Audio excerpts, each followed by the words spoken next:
A brand new episode of the Happy Productive Podcast is about to begin. It's time to be inspired by simple and actionable solutions for your business. If you're an established business owner or just laying down the first brick of your future empire, the mantra is the same. We will flip any failure into a positive and use it to our advantage. This show is all about turning coal into diamonds. With the right plan and mindset, anything is possible. And your host, Jennifer Dawn, business coach and founder of The Best Planner Ever, will help you to achieve your ambitious goals. Success is closer than you think. Now, here's Jennifer Dawn.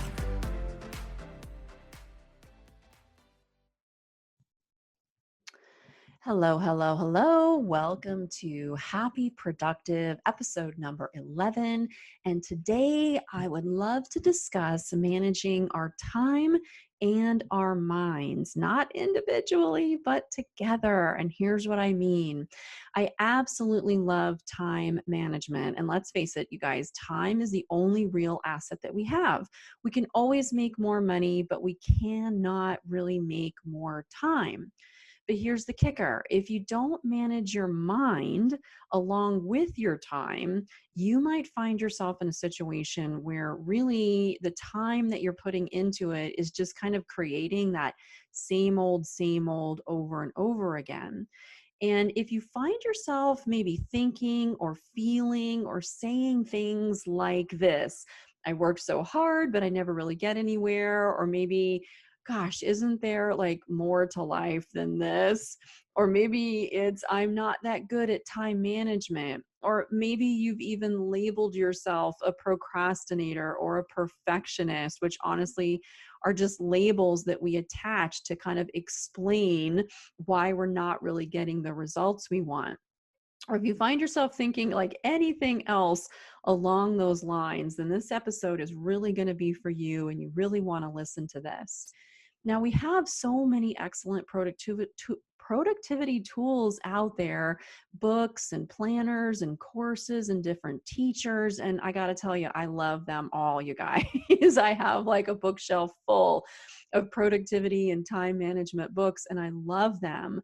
And if you know me or have been part of my community, you know I teach time management all the time because I just love it so much. And it's so foundational to living the life that you want, is getting in there and like managing time.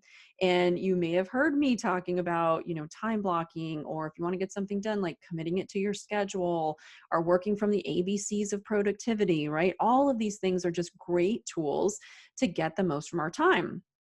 But if we're not managing our minds, and our minds are kind of like, I think about like a 2-year-old hopped up on sugar who's gotten a hold of the kitchen scissors, and they're like running around the house unsupervised like a mad person, right? And that's, our minds can be like that. They can just be running away from us and away with us. And what happens is that when we don't manage our minds with our time, we're going to find that the time that we're investing, it's not going to be as powerful or as effective as it could be if we're managing our minds along with it. And what I mean by this is when we think about our time, right? So we could be doing things, that's fine. But when you like wake up first thing in the morning, and what are those first thoughts that come into your head, right? And is it something negative? This is time that we're spending in negative thinking. Even though we might not be intentionally doing it, it's very easy to just fall into these same old thinking thoughts and patterns that are with us each day.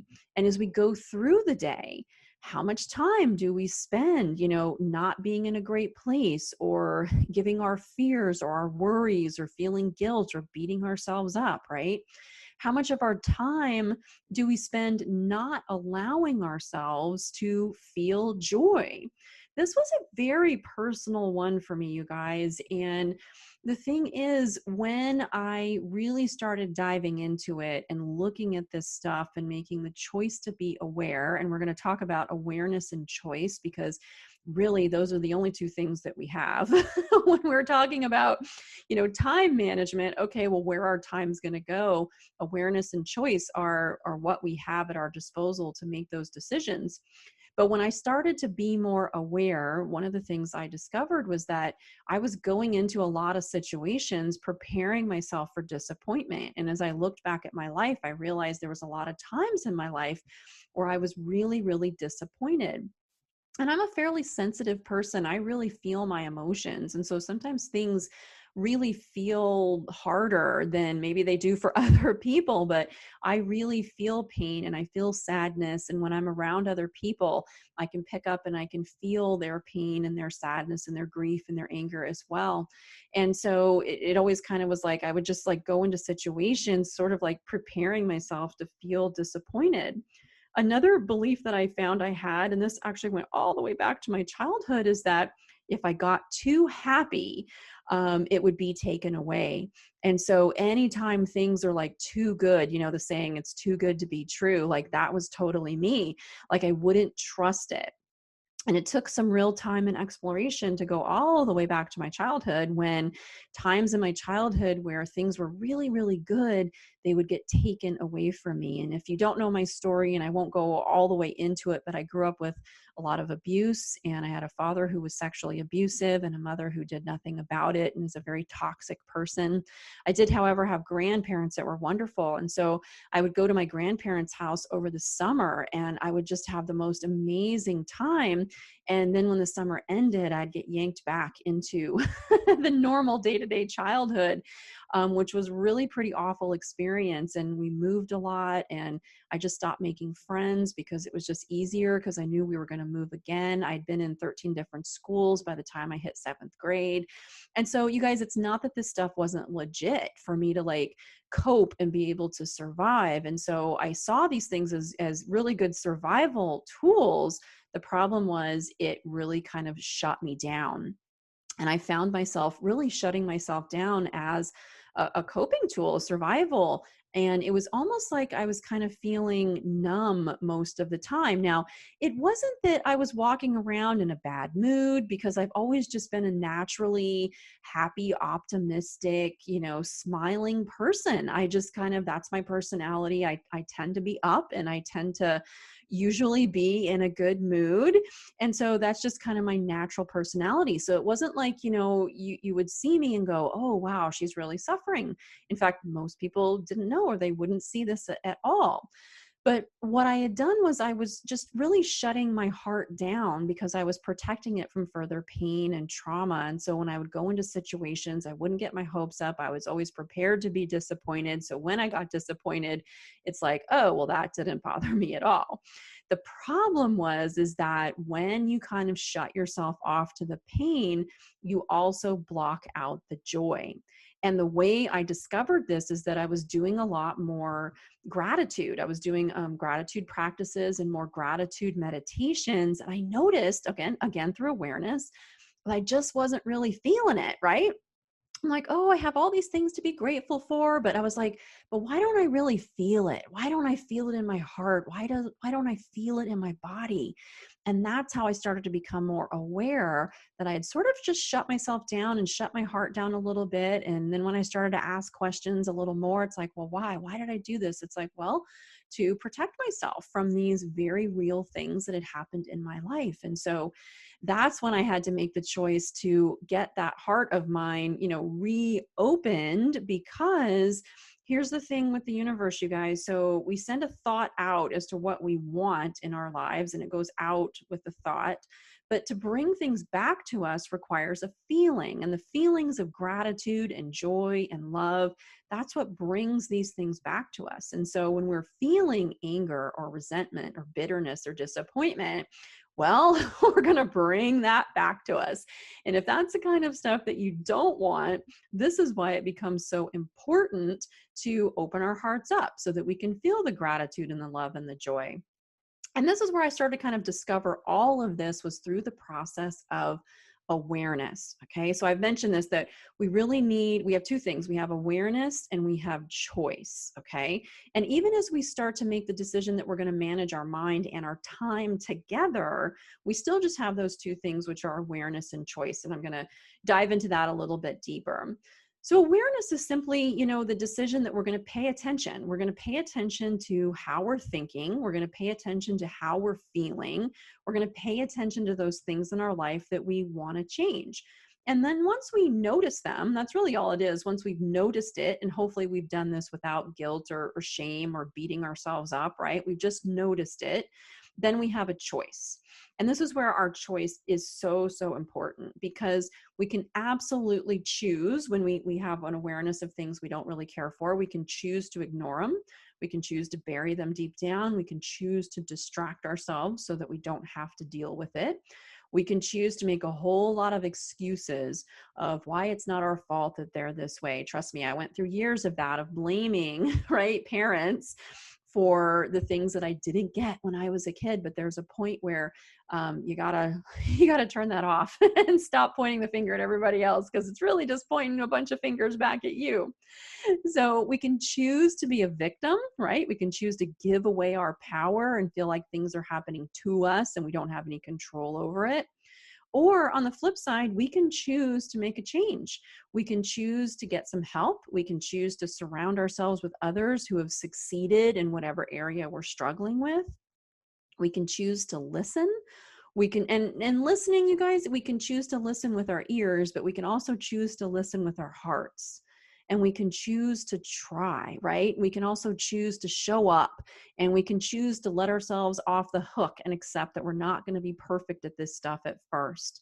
We can also make the choice to commit, and we can choose not to stop until we get that desired result. And then once we've made the choice, and hopefully it's an empowering one, but that's the beauty about choice. It can be whatever we want it to be. But once we've now made a choice, it comes right back around to our time. Because now that we're aware of something that we're thinking, feeling, or going on in our lives that we want to change, great. So then we can make the choice to change and do something different. And once we make that choice, it comes right back around to time, right? Am I going to set time aside each day to build a new healthy habit, or go work with that coach or therapist or healer? Am I going to set my time aside each day to focus on gratitude, maybe do a meditation, sit quietly with myself, right? Am I going to take my time each day to move myself forward or not? It's a choice. And when you make that choice to change, to do something new, it will change where your time goes. And that, my friends, is where when we start making change and we start spending our time in different places, that it quite possibly could kind of like flip out our minds. And here's what I mean. We run every day on these unconscious programs. And so when we decide that we're going to change or we're going to do something different with our time, we might experience some resistance from our minds or from our bodies. And I don't know about you, but I have felt this many times, where you try to make a change and you dip into your willpower and you're like, go, go, go. And maybe you make it a few days or a week or two, and then you just sort of like slide back down into these old habits and right back to where you started.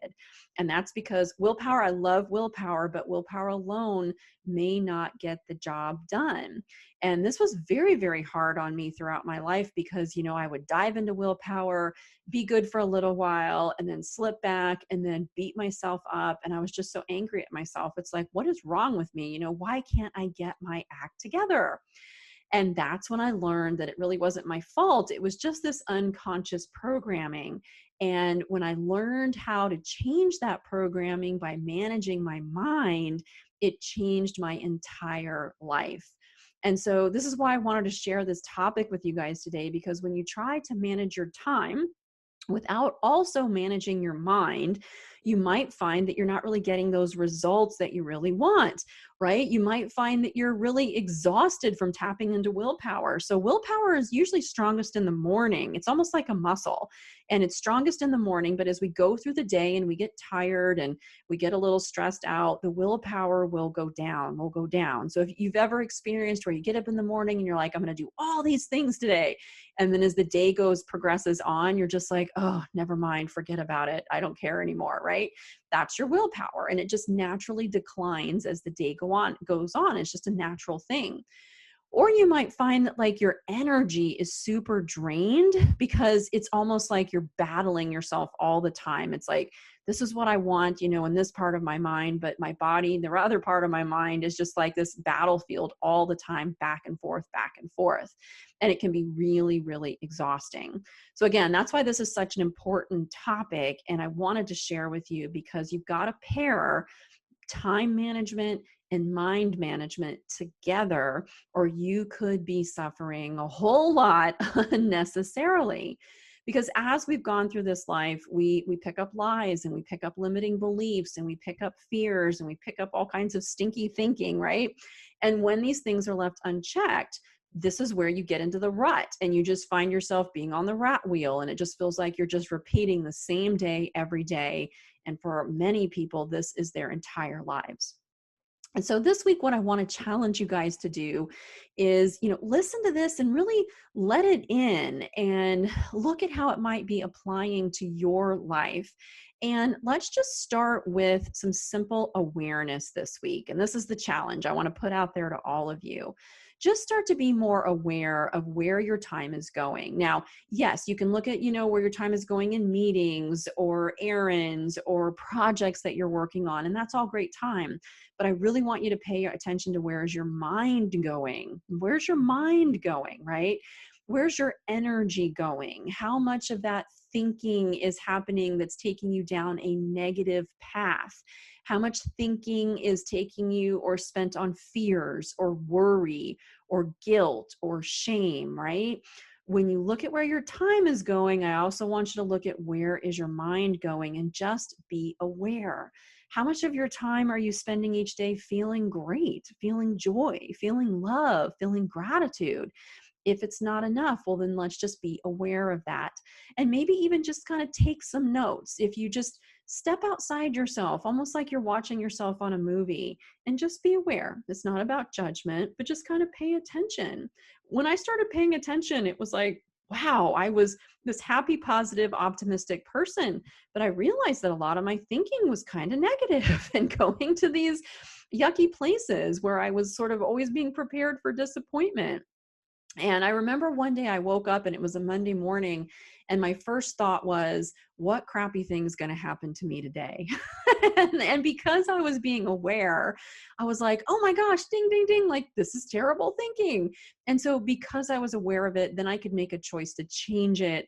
And then from there, I was able to like eliminate that limiting belief and replace it with something much, much better. Okay. But it started with the process of being aware, taking some notes like, hey, I had this thought that popped in. Maybe I want to work on that. And then from awareness, we can start to make a choice and decide what do we want to change.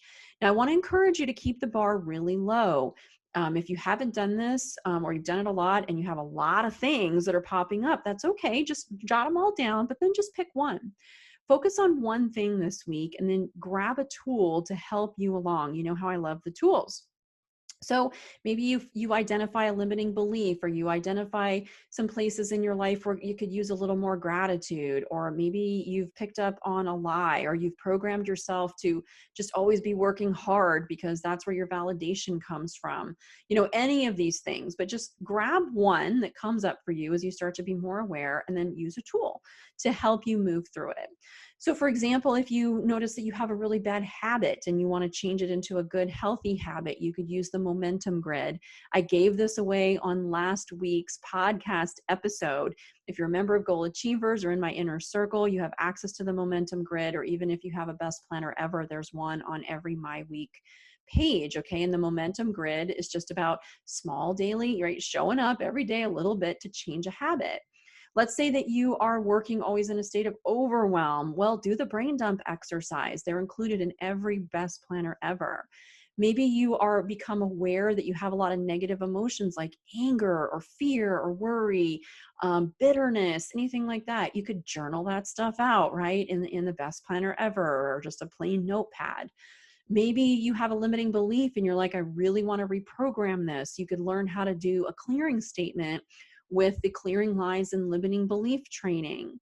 So it's just about being aware where your time and your mind are going, identifying one thing, and then grabbing a tool, right, to help you through this, and then showing up and trying. These are just a few of my tools, but honestly, whatever tools that you have at your disposal, use whatever works for you. And if you're struggling with this and you're like, hey, Jen, I really need some more help managing my time and managing my mind, then I would absolutely love to work with you. Come join us in the Goal Achievers, or if you're a business owner, come join me in the Inner Circle. You can find out more about these programs on either of my websites, bestplannerever.com or jenniferdawncoaching.com. All right, you guys, that's it. But I would really love to encourage you to look at where your time and your mind are going each day. Identify something that is holding you back or keeping you stuck in a pattern. You grab a tool, use a tool, and this week just make the choice that you're going to show up and you're going to do a little bit to change it. All right, if you need help, of course, reach out to me. I'd love to work with you. But that's it. Get out there and have a happy, productive day. I hope you found today's episode of the Happy Productive Podcast inspiring. Every successful business is formed by a set of small, consistent, and attainable steps. Visit us at jenniferdawncoaching.com to take your next step and learn how to meet your business goals. On the website, you'll find free resources, along with the links to the life-changing coaching programs that have transformed the personal lives of so many of Jennifer's clients. Many of them started their journey by listening to this podcast. Thank you for listening, and stay tuned for our next episode.